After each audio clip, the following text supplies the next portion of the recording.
नमस्कार दोस्तों, आइए आज पढ़ते हैं भारत का संवैधानिक विकास। भारत के संवैधानिक विकास के अंतर्गत दो पार्टों में इसको डिवाइड किया गया। पहला ईस्ट इंडिया कंपनी के अंतर्गत, जिसका शासनकाल 1773 से 1857। दूसरा ब्रिटिश क्राउन के अंतर्गत, जिसका 1858 से 1947। अब हम देखेंगे ईस्ट इंडिया कंपनी के अंतर्गत कौन कौन से एक्ट आए। इसमें आया था रेगुलेटिंग एक्ट 1773 में। उसके बाद आया पिट्स इंडिया एक्ट 1784। उसके बाद चार्टर एक्ट आया 1793। दोस्तों, चार्टर एक्ट 4 आया, जिसमें चार्टर एक्ट 1813, 1833, 1853, यानी क्रमशः ये 20 वर्ष के गैप देकर आए। इसको हमको याद करने का ट्रिक ये है कि 1793 कैसे याद करेंगे। 1, 7, 9, 3 चारों को यदि जोग करेंगे तो इसका होगा 20 आएगा। यानी कहने का मतलब ये है कि 20 चारों में गैप है। इस प्रकार चार्टर एक्ट 1813, 1833, 1853 चारों का हम क्रम से याद करेंगे ताकि परीक्षा में आए तीसरे सन में दिक्कत ना हो।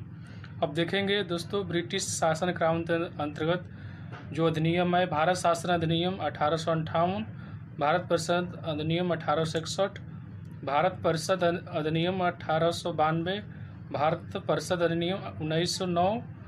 उसके बाद भारत शासन अधिनियम 1919, भारत शासन अधिनियम 1935,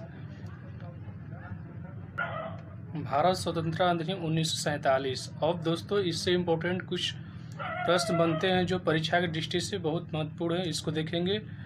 1773 का रेगुलेटिंग एक्ट पूछता है प्रश्न में, तो इस एक्ट के दौरान क्या हुआ। इस एक्ट के दौरान वारेन हेस्टिंग बंगाल का प्रथम गवर्नर जनरल बना। 1784 का पिट्स इंडिया एक्ट, इसके तहत भारत में द्वैध शासन की शुरुआत हुई। ने प्रश्न पूछता है कि किस एक्ट के अंतर्गत द्वैध शासन की स्थापना हुई या शुरुआत हुई, तो 1784 का पिट्स इंडिया एक्ट। उसके बाद आया 1813 का चार्टर एक्ट। इसके तहत शिक्षा का विकास भारत में हुआ, जिसके तहत इसका नियम ये था कि इसमें प्रति वर्ष के लिए 1 लाख रुपये का प्रावधान था। यानी शिक्षा के विकास के लिए 1 लाख रुपया की व्यवस्था की गई थी। उसके बाद 1833 का चार्टर एक्ट आया।